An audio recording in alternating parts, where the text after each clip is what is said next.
Hi, friends, and welcome to the Human Thrive podcast. So, I've missed being here, and if I'm totally honest, I didn't know I was coming back. So, today we're talking about something really important, and it's not just for neurodivergent brains, but for anyone who's ever felt like they've lost their spark, and why motivation isn't the problem and what to do instead. So, I've had a little gap from recording podcasts. And why? Why is that? So I started this podcast with a full heart and a mission to share stories, coaching tools, and real talk around thriving as a human and as a neurodivergent human, but mostly for all humans. But somewhere along the way, I kind of lost that momentum. Life got busy, coaching clients, work, parenting, planning courses, navigating perimenopause and brain fog.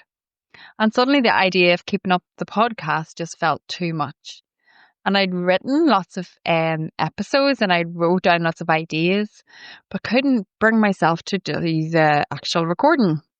And I kept thinking I should record, but then I'd feel drained and I felt like I couldn't put on a genuine, happy, positive voice.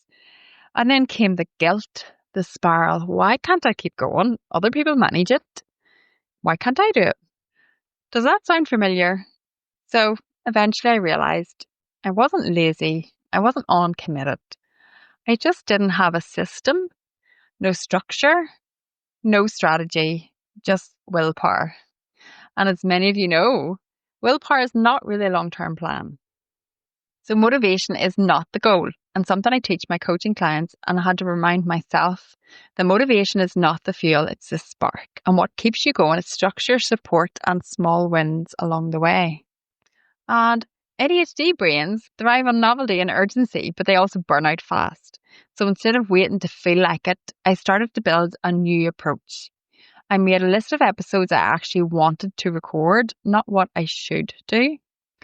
Created a template so that I don't start from scratch each time.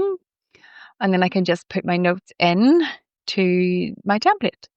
I decided to record in my natural voice, even on low energy days. And I give myself permission to keep it short and human, which I was doing anyway.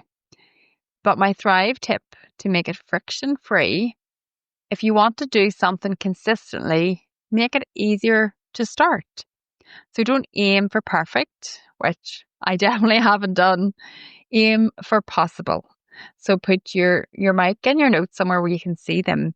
Use voice memos if the technology is too much, and don't try to overcomplicate it. I keep saying I'm going to add music to the podcast and I haven't done it yet because I'm still trying to figure that out. And if I waited till I figured that out, I'd never get started.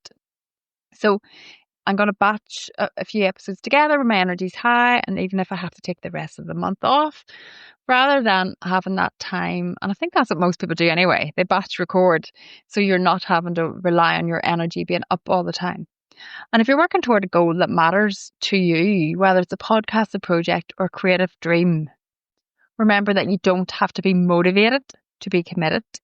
The motivation comes after you take the action. You just have to build a bridge back to yourself. So here I am. I'm back, not because I magically find motivation, but because I made a system that supports me as I am. And I want the same for you.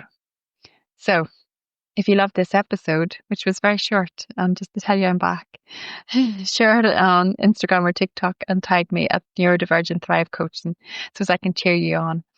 And if you want my Thrive tip download from today's episode, just DM me the word motivated and I'll send it to you. Until next time, be gentle with your brain and never forget that thriving doesn't have to look perfect. It just has to be yours.